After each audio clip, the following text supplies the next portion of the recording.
예, 다 같이 말씀 보시겠습니다. 우리 신명기 6장 4절에서 우리 9절까지 말씀입니다. 신명기 6장 4절에서 9절까지 말씀 함께 보시겠습니다.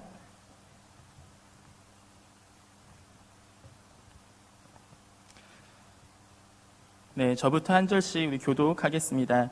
신명기 6장 4절에서 9절입니다. 이스라엘아 들으라, 우리 하나님 여호와는 오직 유일한 여호와이시니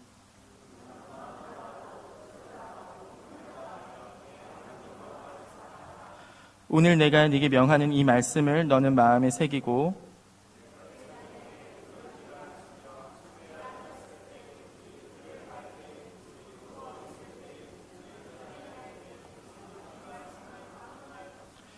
너는 또 그것을 네 손목에 매어 기호를 삼으며 네 미간에 붙여 표로 삼고 또 네 집 문설주와 바깥문에 기록할지니라. 아멘. 여기 좌우에 계신 분들 함께 좀 격려하면 좋겠습니다. 하나님, 당신을 정말 사랑하십니다. 하나님, 당신을 정말 사랑하십니다. 아멘. 요새 연이은 그 폭염 더위 때문에 아마 다들 힘드실 텐데 교회가 가장 시원하시죠? 네, 전기세 걱정 않고 에어컨 밑에 있으시기도 행복하시죠? 네, 저는 참 교회가 너무나 좋습니다. 네, 맘 같아서는 그 월요 예배, 화요 예배, 수요 예배, 목요 예배, 금요 예배가 다 있었으면 좋겠어요. 네, 저만 동의하는 걸로 알겠습니다. 함께 우리가 오늘 이 신명기 6장 말씀을 읽었는데 제가 이 신명기 말씀을 가장 인상 깊게 설명하신 분이 계세요. 그분이 누구시냐면 제가 고등학교를 그 안산 동산교회에서 세운 안산 동산 고등학교라는 곳에서 고등학교를 나왔거든요. 이쪽 경상도는 잘 모르시겠지만 굉장히 좋은 학교입니다, 사실. 그 안산 동산 고등학교에 다른 게 좋은 게 아니고 선생님들이 다 기독교인이셔야만 돼요. 또 그냥 기독교인만 돼서도 안 되고 그 당시 안산 동산교회 담임 목사님이셨던 김인중 목사님께서 직접 인터뷰를 하셔서 통과하신 분들만 선생님으로 될 수 있었어요. 그러니까 선생님들께서 굉장히 사명감이 있게 오신 분들이 굉장히 많으셨고 수업 시간에 기도하고 시작하는 건 너무나 당연한 거고 수업의 역사 시간, 그다음 사회 시간, 과학 시간 이럴 때도 꼭 빼놓지 않고 성경에 대해서 가르쳐 주셨어요. 즉, 과학 시간에 진화론을 가르치시면서도 성경의 창조론은 이렇게 얘기하고 있고 지금 논쟁이 되고 있는 건 이런 부분이란다 하시면서 그 당시 고등학생인 저희가 이해할 수 있게 이 성경과 세상의 학문을 잘 균형 있게 배울 수 있게끔 해주셨습니다. 근데 그때 교장 선생님께서 각 반을 돌아다니시면서 아침 시간을 이용해서 조회 시간을 하셨거든요. 그때 15분에서 20분 정도 경건의 시간을 가졌어요, 매일. 교장 선생님께서 그날 저희 반에 들어오셔서 신명기를 한자로 쓰셨습니다. 그래서 아직도 인상 깊은데 가운데 명을 칠판에 딱 치시면서 이게 무슨 명자인 줄 알아? 이렇게 물어보시더라고요. 그래서 저희는 한문을 잘 모르니까 모르죠. 목숨 명자야. 신명기는 목숨 걸고 지켜야 돼, 얘들아. 이스라엘 공동체, 유대인들이 아직까지 이렇게 나라 영토를 2000년 동안 잃어버렸는데도 불구하고 그들이 독일 나치 때 600만 명이 학살당하는 그 민족적 어려움을 겪음에도 불구하고 아직까지 유대인 정체성과 결국은 이스라엘 나라까지 세울 수 있는 전 세계에 볼 수 없는 그들이 그 민족적 정체성을 어디서 지켰냐면 바로 이 신명기를 목숨 걸고 지켰기 때문이야.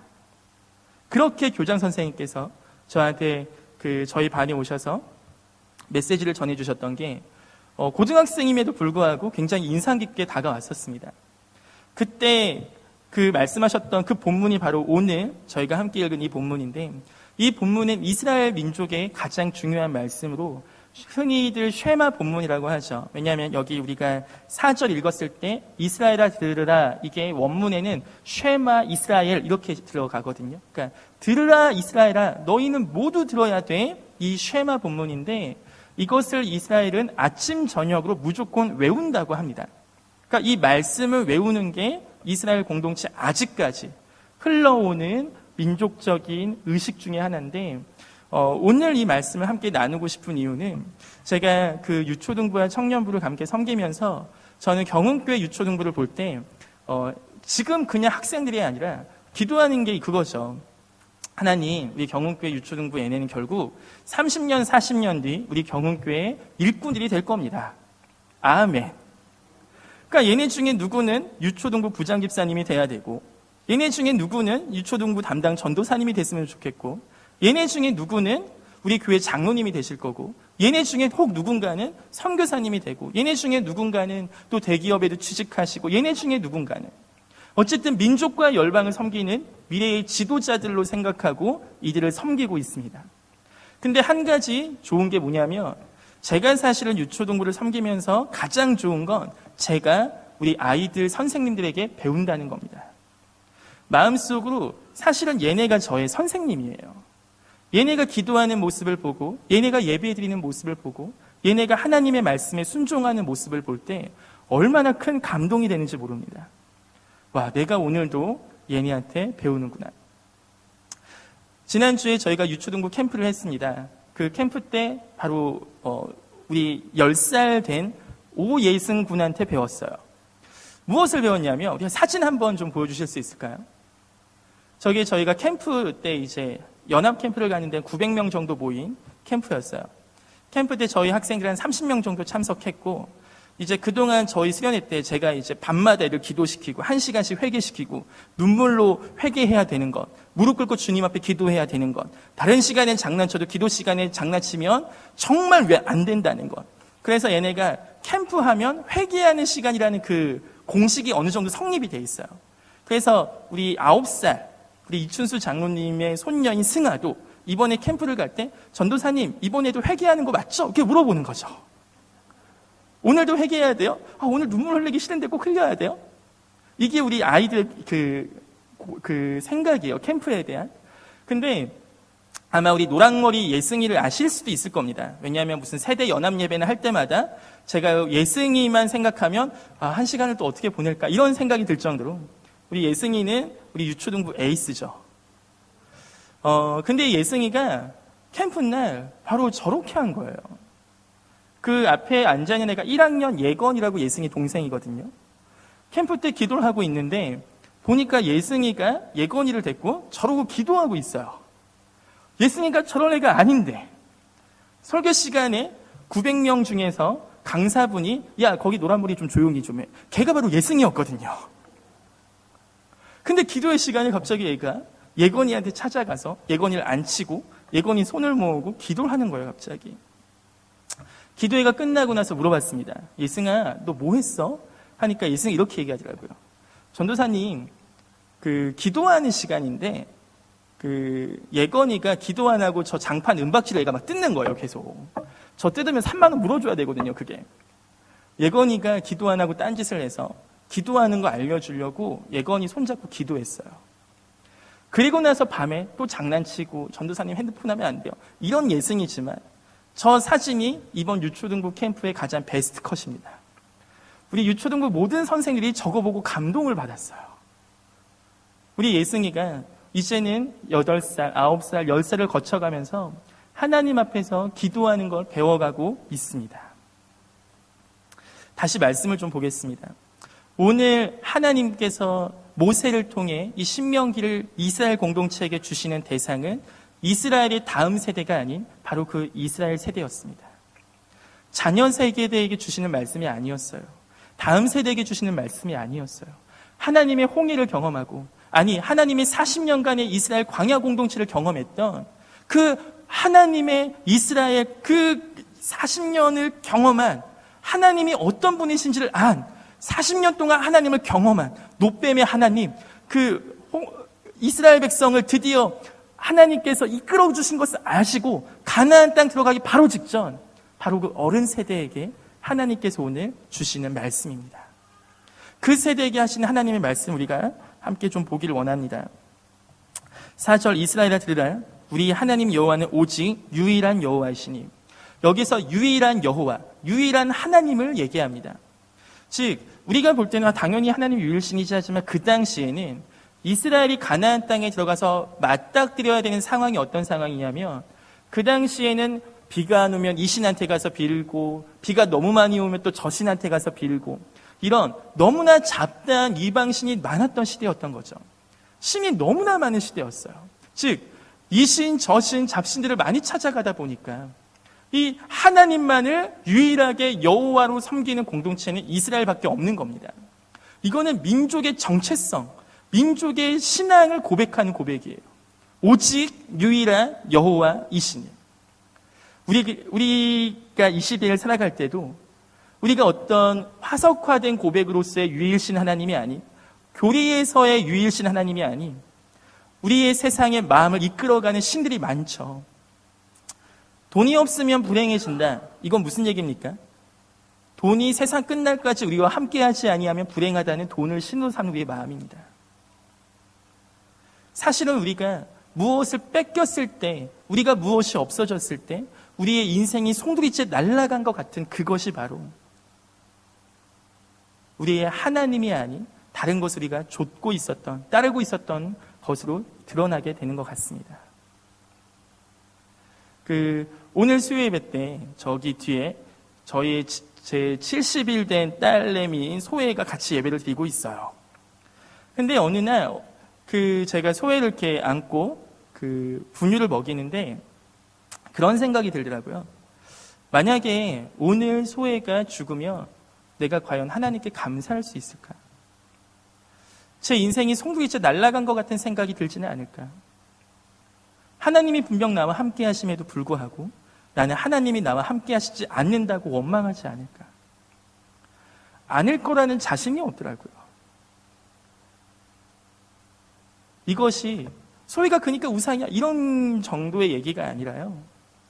우리 마음 가운데 오직 유일한 하나님, 우리와 영원히 함께 하시는 그 하나님이 나의 마음 가운데 가장 큰 보좌, 나의 마음에 오직 유일한 신으로서, 오직 유일한 하나님으로서, 오직 유일한 주인님으로서 모시는 우리 모든 경운교회 성도님들과 제가 되기를 소망합니다.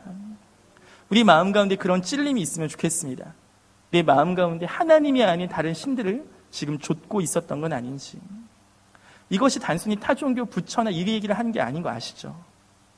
우리의 삶을 누가 인도하고 우리의 삶에 가장 누가 많이 영향을 주고 있습니까? 이스라엘 공동체는 2000년 동안 나라가 없었을 때도 오직 유일한 하나님만을 끝까지 붙잡고 있었습니다. 다윗 왕 이후에 이스라엘 왕들이 계속해서 죄 가운데 빠질지라도 다시 하나님께서 부흥을 허락하실 땐 이스라엘의 지도자들과 이스라엘 백성들이 한 여호와 하나님을 오직 유일한 하나님으로 제사하고 찾을 때 하나님께서 다시 한번 그 민족에 부흥을 주셨습니다. 우리가 이 유일신 하나님, 우리 가운데 영원히 함께 하시는 그 하나님에 대한 고백이 함께 있기를 소망합니다. 5절 말씀을 보면 이건 더 특이한 표현인데요. 하나님께서 이스라엘 공동체에게 요청하신 게 뭐냐면 너는 마음을 다하고 뜻을 다하고 힘을 다하여 네 하나님 여호와를 사랑하라. 분명히 이스라엘에게 얘기하시는 겁니다. 근데 여기서 너는 단수예요. 이스라엘 공동체가 다 같이 어떠한 것을 하기 전에 하나님이 이스라엘에게 얘기하시는 건 뭐냐면 너 즉 하나님은 지금 우리 교회를 치면 담임 목사님께서 대표로 하나님을 사랑하시고 이 수준을 원하는 게 지금 아니에요. 이스라엘들아, 너희 한 명이 마음을 다하고 뜻을 다하고 힘을 다하여 주 너의 하나님을 사랑하라고 합니다. 하나님은 우리 목사님이 하나님이 아니라 나의 하나님이신 줄 믿습니다. 그것이 우리 가운데 하나님이 각 사람에게 성령을 주신 신약의 시대의 은혜가 아니겠습니까? 성령께서 우리 마음 가운데 오셔서 각 사람에게 역사하지 않으십니까? 단순히 은혜 받으신 순장님을 통해서 내가 은혜 받는 것을 넘어서 우리 각자의 마음 가운데 하나님께서 말씀하시고 인도하시는 거죠. 이것이 이스라엘에게 주셨던 신명기, 목숨을 걸고 얘기하는데 이 마음을 다하고 뜻을 다하고 힘을 다하고 이 사랑하라는 표현이 너무 웃긴 거예요. 이 사랑하라는 표현이 구약의 시편과 아가서, 즉 문학 쪽을 빼고는 가장 사랑이라는 단어가 24번으로 많이 나온 곳이 신명기 본문입니다. 신명기 본문하면 왠지 딱딱하잖아요. 신명기 율법책으로만 다가오잖아요. 이건 하고 이건 하지 말고 이건 하고 이건 하지 말고 한 것 같잖아요. 근데 구약에서 가장 많은 사랑을 담아내는 무려 24번이나 사랑이라는 단어가 드러나는 곳이 바로 신명기예요. 즉 예수님께서도 어떤 율법사가 찾아와서 이 세상에서 가장 큰 계명이 무엇입니까 했을 때 예수님이 예를 든 계명이 바로 이 계명이에요. 야, 율법이 이미 나와 있지 않냐. 주 너의 하나님을 마음을 다하고 뜻을 다하고 힘을 다하고 그걸 다하여 하나님을 사랑해야 돼요. 그것이 하나님이 우리 가운데 가장 주신 큰 계명이야. 저는 이게 처음에 너무 웃겼던 거예요. 왜냐하면 아니 세상에 어떤 신이 마음을 다해서 사랑하라는 표현을 쓰지? 그냥 교회 건물 크게 지으면 되는 거 아니야? 그냥 헌금 많이 하면 되는 거 아니야? 어떤 불교에서는 그 불교 경전이 있는데 그걸 1000번 돌리면 그 구원받는데요. 뭐 그러면 되는 거 아니야? 이슬람 꾸란을 읽거든요. 근데 이슬람의 꾸란은 어떠냐면은 뜻을 몰라요, 애들. 왜냐하면 아랍어로 돼 있는 꾸란만이 유일한 경전이거든요. 나머지 번역, 즉 한국말로 쓰여진 꾸란은 질이 떨어지는 거예요. 그러니까 구원을 얻으려면 아랍어로 돼 있는 꾸란을 읽어야 돼요. 근데 아랍어로 읽기만 하고 뜻은 몰라요. 제가 실제로 선교지 이란을 가서 이거 무슨 뜻이야 물어보니까 몰라요. 읽는 건 엄청 읽는데. 선교지 가서 저희가 하나님을 찬양하고 예배하고 저희끼리 모여서 막 큐티하고 하는 걸, 기도하고 하는 걸 보면 걔네가 끝나고 와서 물어봅니다. 그걸 보고 있다가 야, 니네는 어떻게 마음으로 예배하는 것 같아? 이런 질문을 해요. 하나님께서 이게 요청하시는 게 뭐냐면 바로 마음입니다. 여기서 처음에 나오는 단어가 이 마음이에요. 이게 굉장히 웃긴 거죠. 우리 새벽기도 다 하고 우리 수요예배 다 나오고 우리 금요기도 다 나오고 우리 하나님이 하시는 모든 사역을 다 했는데 하나님 저 이제 다 했죠? 저 잘한 거죠? 그런데 하나님이 얘기하시는 겁니다. 은호야, 너 마음을 다하여 날 사랑해야 돼. 이거 너무 어렵지 않으신가요? 이거 권사님들도 너무 어렵지 않으세요? 제가 볼 땐 권사님들 정말 다들 마음을 다하여 하나님을 사랑하는 것 같은데 하나님 앞에서도 나는 마음을 다하여 하나님을 사랑하고 있습니다라고 얘기하실 때 안 힘드실까요? 저는 이 말씀이 사실 너무나 무겁게 다가옵니다. 내 마음을 아시는 하나님, 내가 모든 사람들은 다 속일 수 있어도 내 마음을 하나님 아실 텐데 어떻게 내 마음을 다해서 하나님을 사랑할 수 있을까? 어떻게 내 마음을 다해서 주님을 좋아할 수 있을까? 이거를 바로 우리 유초등부 아이들을 통해서 배웁니다. 제가 교회 사역을 계속하면서 항상 행복하지만은 않겠죠. 힘들 때가 있겠죠. 가끔은 저희 아내는 사실 대구에서의 삶을 굉장히 힘들어합니다. 왜냐하면 수도권에서만 살아왔기 때문에 아직도 대구 우리 권사님들과 대화할 때 무슨 말인지 잘 모를 때가 사실 아직도 많아요. 방금도 우리 사모님께서 소회를 보시면서 사실? 얘 사실해, 얘 사실한다. 그런 표현을 하셨는데 저는 소회가 사팔댁이라고요? 깜짝 놀랐어요. 얘 사시야 이러신 줄 알고. 저는 그게 아니더라고요. 또 다른 단어더라고요. 이런 일이 항상 있어요. 우리 장혜숙 권사님과 대화할 땐 통역가가 필요해요. 원래 은수가 통역해줬어요, 중간에서. 그래서 그런 고민이 있죠. 내가 언제까지 우리 대구에 있을까? 물론 전 경운교회가 너무 좋습니다. 그런데 그런 고민이 있을 때마다 저의 마음을 계속 잡아두는 애가 우리 초등학교 5학년 광현이라는 친구예요. 아마 또 광현이도 예승이 못지않게 유명해서 잘 아실 겁니다. 근데 광현이는 마음을 다해서 누군가를 좋아하는 걸 저한테 알려준 친구예요. 광현이가 어느 날 얘기를 하는데 전도사님, 저는 전도사님을 가장 닮고 싶어요. 왜? 전도사님은 저한테 모든 걸 주셨잖아요. 제가 모든 것을 안 줬죠.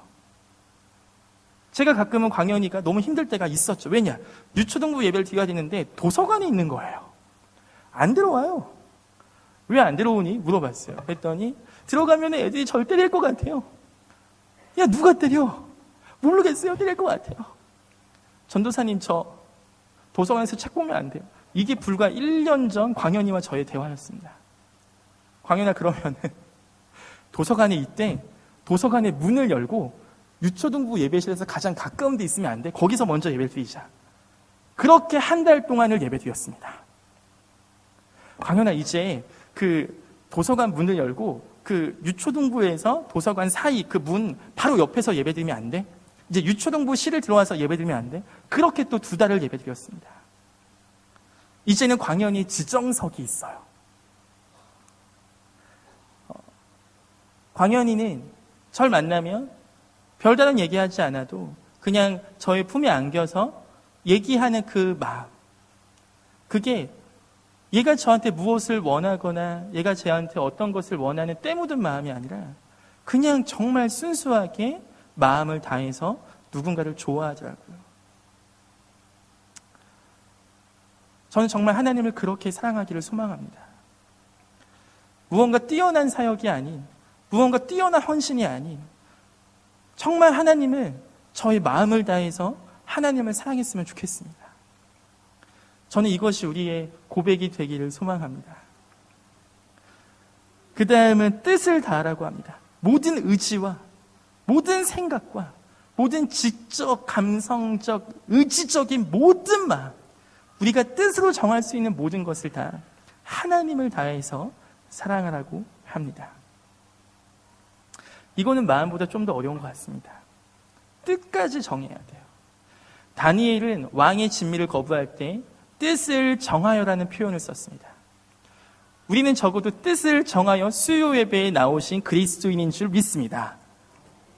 뜻을 정하시는 거예요. 내 마음에 여러분 지금 안 슬프신 분 계세요? 뭐 항상 기쁘세요? 교회 나오면? 뭐 항상 행복하세요? 여기 앉아 계실 때 다들 무언가 사정이 있으실 거 아니에요. 여기 나오기 힘드신 무언가가 있었을 거 아니에요. 근데 우리 성도님들은 뜻을 정해서 이곳 가운데 오셨잖아요. 마치 예수님이 겟세마네 동산에서 뜻을 정하여 그 십자가를 골고다의 언덕을 올라가셨던 것과 같이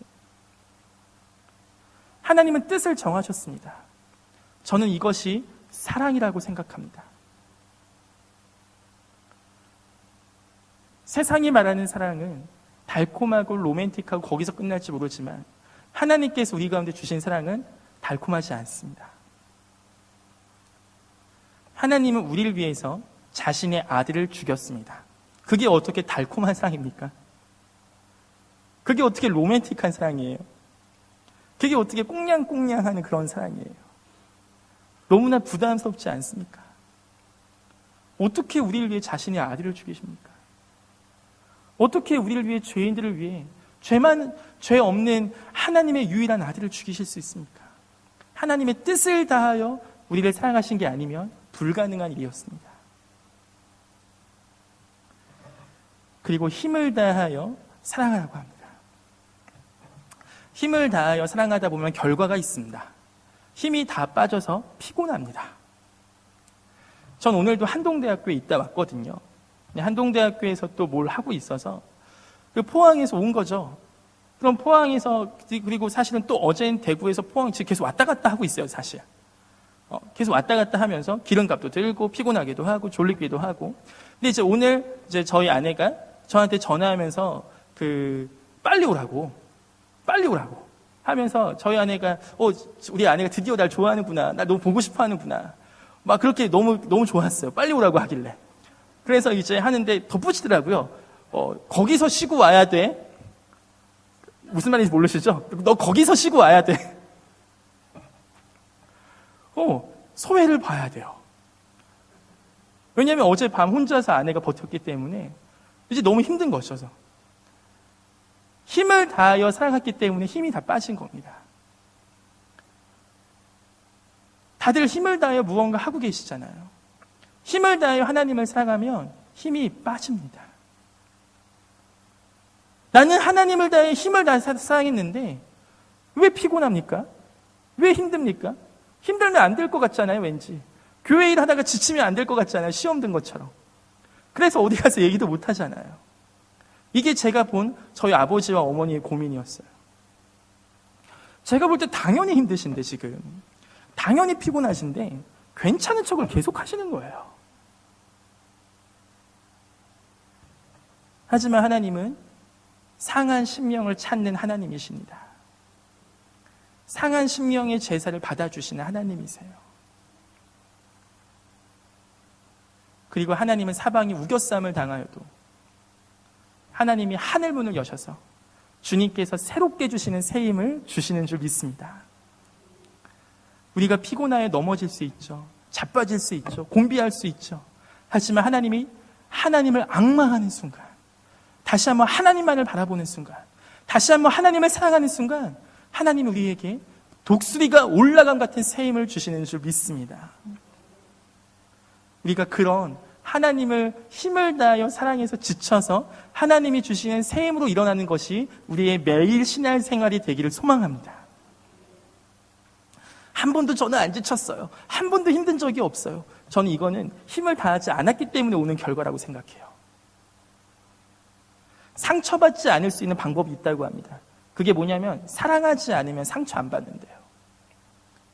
실패하지 않을 수 있는 방법이 있다고 합니다. 그게 뭐냐면 아무것도 안 하면 된대요. 우리는 누군가를 사랑하다 보면 마음을 주고 그 마음을 주고 뜻을 주고 힘을 다해서 사랑하기 때문에 힘듭니다. 지칩니다. 실패합니다. 넘어집니다. 하지만 그게 끝이 절대 아닙니다. 하나님은 그때 만나 주십니다. 하나님은 그때 새 힘을 주십니다. 하나님은 그때 주님의 손을 경험하게 하십니다. 하나님 우리의 모든 힘이 다 빠졌을 때 드디어 이것이 하나님의 힘이구나 알게 하시는 너무나 놀라운 하나님이십니다. 저는 이것이 우리 경운의 이야기가 되었으면 좋겠습니다. 두 번째가 있습니다. 하나님은 5절에서는 사랑에 대해서 설명하셨고, 두 번째, 오늘 내가 네게 명하는 이 말씀을 너는 다시 한번 마음에 새기라고 합니다. 우리 마음에 새겨진 말씀은 몇 구절이나 됩니까? 누가 푹 찌르면 파파파파박 나오는 말씀은 우리 안에 몇 구절이나 될까요? 상황이 맞닥뜨려졌을 때 이 상황을 이기는 말씀이 우리 안에 얼마나 있습니까? 제가 우리 유초등부에서 매주 암송을 외우는 게 우리 현민이거든요. 최삼희 집사님 아들내미인데 요새는 애들이요. 예전에는 현민이만 혼자 외웠는데 요새는 4-5명이 같이 외워요. 이제 드디어. 그리고 우리 목사님께서 그 얘기를 하셨어요. 담임 목사님께서 모든 교육부서마다 50명이 넘으면 그날 출석한 인원이 50명이 넘으면 그 대구에서 제일 좋은 인터불고 뷔페를 데리고 가신다고 하셨어요. 제가 이 얘기를 왜 하냐면은 나중에 딴소리 못 하시게 이때 지금 하는 거예요. 영상의 기록까지 남게. 근데 그 말씀을 토요일 날 하셨는데 그 다음날 유초등부 출석에 49명이 있습니다. 너무 아깝죠? 너무 아까워요. 그래서 선생님들이 제가 유초등부 예배 시간에 설교를 하고 있는데 선생님들 뒤에서 다 뭐 하고 있냐면 다 3-4번씩 세고 있는 거예요, 지금. 유초등부가 늘고 있어요, 진짜. 홈스쿨 애들이 대부분 나와요, 이제. 그리고 예전에 홈스쿨 아닌 애들끼리 약간 좀 별로 안 친하게 있었는데 이제는 많이 친해졌어요. 캠프를 몇 번 하다 보니까.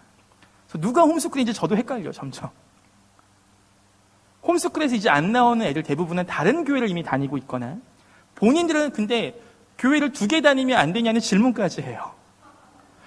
전도사님 제가요, 9시에는 그 교회를 가고 11시에는 이 교회를 가면 안 될까요? 아니면 부모님이 너무 반대하시거나. 이번에 베트남 비전 트립에 유초등부 애들 2명이 가거든요. 걔네가 홈스쿨 애들인데 걔네 부모님 다 우리 원래 경운교회 출신이 아니세요. 걔네 때문에 교회 나오고 계세요, 지금. 근데 보내주신다니까요. 내년도에는 유초등부에서 최소 15명이 가기를 함께 기도하고 있습니다. 그래서 지금 저희 유초등부에 숙제가 2개 있어요. 첫 번째가 뭐냐면 이제는 경운초등학교를 뒤집을 때가 되었구나라는 생각이 기도 가운데 들었습니다. 이럴 때 아멘을 크게 해주셔야 제가 힘이 납니다. 경운초등학교를 뒤집을 때가 됐어요.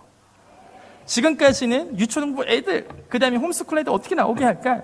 이 아기자기한 플레이를 많이 했거든요. 근데 이제는 됐다. 이젠 경운초 뒤집을 때다. 근데 이거는 제가 못해요. 이걸 할 수 있는 애들은 유초등부 애들입니다. 제가 아무리 은혜 받아도 유초등부 경운초등학교 수업 시간에 못 들어가요. 제가 예수님 부활하신 몸처럼 벽을 뚫고 들어가지 않는 이상 못 들어가요. 우리 아이들이 전도를 해야 돼요, 이제는. 사실 어떻게 전도할까요? 여기서 학교 전도도 잘 안 된다는데.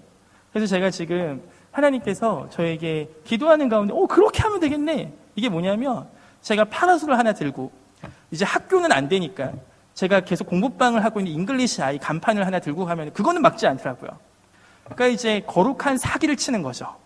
잉글리시 아이 펼쳐놓고 저는 앉아 있어서 판넬을 하나 붙여놓을 겁니다. 경운교회 유초동부 애들을 찾아오는 자에게는 카페인 아이스티를 선물로 주겠습니다. 그럼 막 지 친구들 데리고 올 거 아니에요? 교회 나온 애들. 왜냐하면 요새는 학교에서 교회 다닌다고 하면 놀림당하거든요. 애들의 자존감을 회복시켜줘야 돼요. 야, 경운교회 누구 다녀? 그럼 데리고 오겠죠.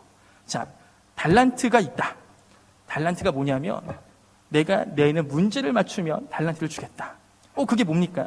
그럼 제가 우리 유초등부 아이들 데리고 계속했던 게 뭐냐면 복음이에요. 자, 3가지가 있어. 뭐야? 하나님이 나를 사랑하시고 나를 만드신 거. 2번째, 나는 죄인인 거. 3번째, 이 씻을 수 없는 죄를 위해서 예수님께서 십자가에서 죽으시고 부활하셔서 이걸 믿으면 내 모든 죄를 용서하시고 하나님과 영원히 사는 천국에 들어가는 거. 이 3가지가 우리 아이들이 제가 계속해서 교육하는 거예요. 딴 건 몰라도 이건 배워야 된다고. 이 3가지를 질문해서 당연히 모르겠죠, 얘는. 오히려 역으로 전도를 얘가 물어보게 하려고 합니다. 기도해 주실 게 있습니다. 뭐냐면 제가 이제 내년도에는 신대원을 다시 복학을 해야 돼서 주중에 없어요, 여기. 그러니까 할 시간이 이번 2학기밖에 없습니다. 근데 다 아시겠지만 저는 정말 바쁩니다. 제가 할 수 있기를 기도해 주시기 바랍니다. 절 안 하시면 혼내주시기 바랍니다.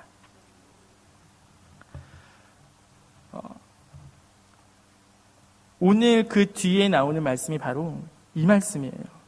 네 자녀에게 부지런히 가르치라고. 오늘 이 얘기만 하고 마치고자 합니다. 이번에 유초동부 캠프를 갔을 때 교사 세미나가 별도로 진행이 됐는데 우리 교단 측에 있는 서울의 대형 교회 중에 하나의 오륜교회라고 있습니다. 그 교회에 제 교육 담당 부목사께서 오셨는데 그 교회에서 요새 하고 있는 것 5년 동안 하고 있던 게 뭐냐면 주일학교와 가정이 연합해서 어떻게 다음 세를 일으켜 갈 것인가거든요. 근데 이 목사님이 5년 전에 그 학부모들을 모아봤대요. 우리 교회 학교 학부모들. 근데 그 대형 교회에서 학부모들 우리 교육하겠다고 모이라고 하니까 20명 모였어요. 그게 그 오륜교회가 대형 교회가 되고 나서 연 세미나 중에 기록을 세웠대요. 가장 적게 모인 세미나로. 그만큼 의식이 공유가 안 된 거죠. 근데 올해는 500명이 모였다고 합니다. 그분들이 그 오륜교회에서 데이터를 정리했는데 주일학교에서 아이들이 주일학교에 와서 교육받는 시간은 1년에 40시간 정도 된대요. 집에서는 부모들과 함께 보내는 시간이 3,000시간이 된대요. 그럼 이 아이는 교회의 40시간의 영향을 많이 받겠습니까? 3,000시간의 부모에게 영향을 많이 받겠습니까? 너무나 당연한 거죠. 근데 우리는 왜 신앙을 40시간 교회 학교, 주일학교에 목숨을 겁니까? 주일학교에 대해서 주일학교의 시작이 어떻게 됐냐면 영국의 레이크스라는 사람이 1800년대 때 영국의 산업혁명 이후에 도시가 너무나 사람들이 몰리고 주택 문제, 빈곤 문제, 노숙자 문제, 환경 문제가 막 나오다 보니까 범죄가 너무 심해졌어요. 그래서 감옥 갱생 사업을 많이 시도했대요.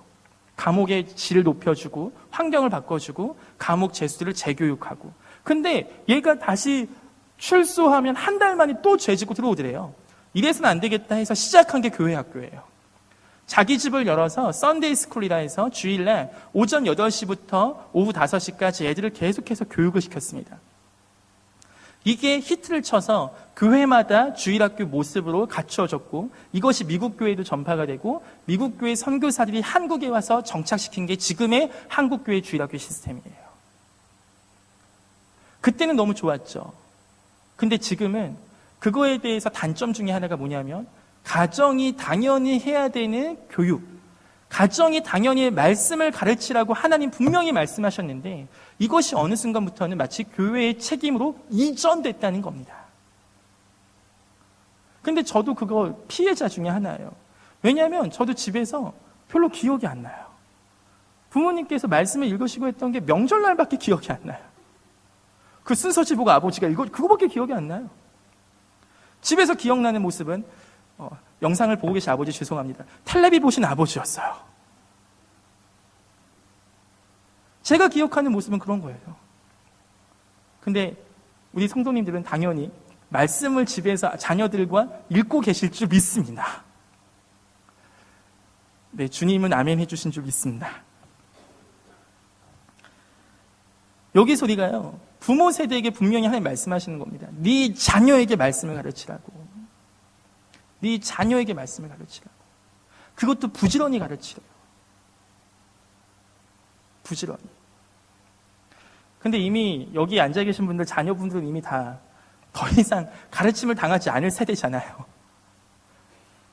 이미 다 머리가 크신 분들이잖아요. 요새 414 운동, 4에서 14세. 이 세대, 여기 때 복음을 받아들이지 않으면 평생 복음을 잘 안 받아들인다 해서 이 초등학생들을 대상으로 한 복음전도 운동이 전 세계에서 계속 운동을 일어나고 있습니다. 여기 유초등부 그 조부모들께서 많이 앉아 계시거든요. 우리 할아버지, 할머니들께서. 사실 부탁이 있습니다. 자녀 교육이 지금 시급합니다. 우리 유초등부 아이들, 지각하는 아이들 왜 그러냐면요. 사실 애들 왜 지각했어? 아빠 때문에요. 이게 굉장히 많아요, 지금. 야, 왜 지각했어? 엄마 때문에요. 이게 굉장히 많아요. 오늘 왜 안 왔어? 엄마가 가지 말래요. 오늘 왜 안 왔어? 엄마 아빠랑 같이 캠핑 갔어요. 전 사실 너무 마음이 아파요. 유초등부가 지금 당장 숫자가 지금 많이 느는 게 중요한 게 아니고 우리 경운교회의 부모 세대는 자녀의 세대에게 가정에서 말씀을 가르치고 있는가? 우리가 지금 그것이 되고 있는가? 그것이 지금 저의 두 번째 숙제입니다. 첫 번째, 경운초등학교를 뒤집어야지. 이거는 너무 꿈에 부풀어올려. 너무 재밌을 것 같아요. 이거는 너무나 하고 싶어요. 근데 두 번째, 우리 경운교회 가정은 말씀을 가르치는 가정인가? 이거는요, 너무 답답해요. 어디서 풀어가야 될지 모르겠어요.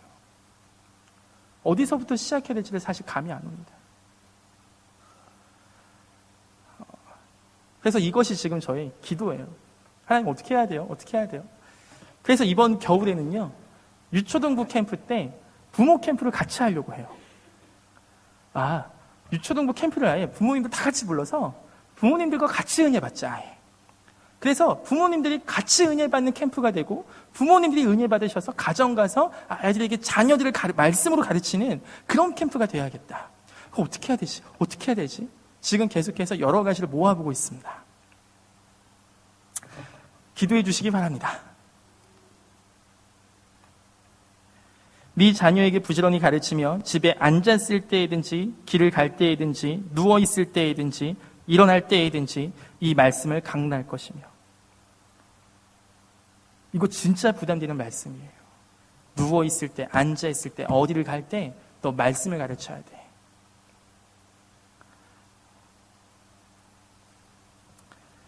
너는 또 그것을 자녀의 손목이 아니라 네 손목이라고 합니다. 내 손목에 메고 그리고 내 미간에 붙여 표로 삼고 내 집 문설주와 바깥문에 기록하라고 합니다. 근데 이건 약간 웃겨요. 왜냐하면 문설주는 밖에서 보이는 거거든요. 이마에 붙은 걸 누가 봅니까? 내가 어떻게 볼 수 있어요? 이마에 붙은 걸. 그러니까 이거는 다른 사람으로 하여금 보게 하는 거거든요. 지나갈 때 이 가정은 말씀을 지키는 가정이구나. 이 사람은 말씀을 배우는 사람이구나. 이 아이는 아버지 손을 볼 때, 아버지 이마를 볼 때 말씀을 보는 거죠. 우리 경운교회 모든 부모님에게 이마에, 마음에 말씀이 새겨있기를 소망합니다.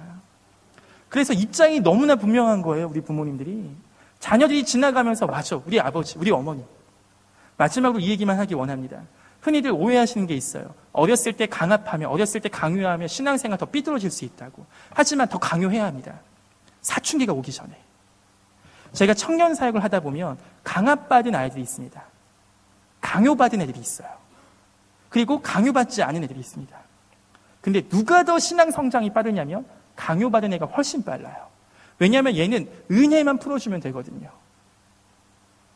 어렸을 때부터 강요받고 율법적으로 막 배워서 법이 너무 많아. 그러면 있잖아, 그 모든 법도 못 지키잖아. 너 죄인이잖아. 근데 그 죄를 위해서 예수 십자가에서 죽으셨어.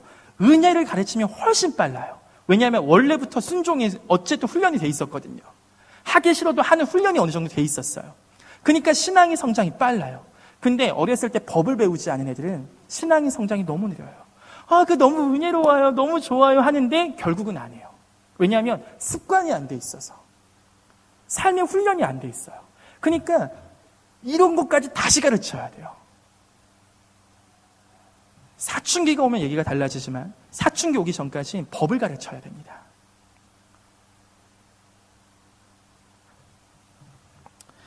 그래서 우리 경운교회 저는 정말 소망합니다.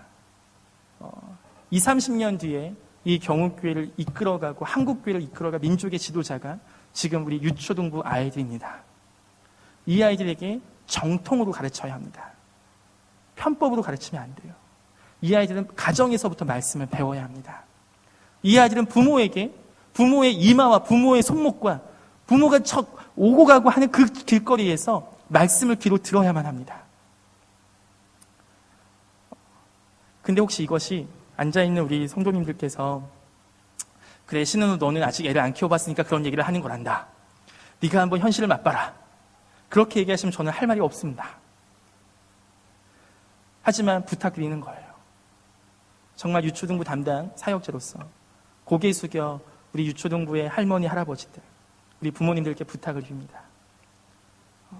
자녀에게 말씀을 같이 가르쳐 주십시오. 가르치는 것이 힘드시다면 읽어라도 주십시오. 그것이 그 아이가 방황할 때 분명히 그 아이를 말씀으로 인도하는 길인 줄 믿습니다. 제가 기도하고 마치겠습니다.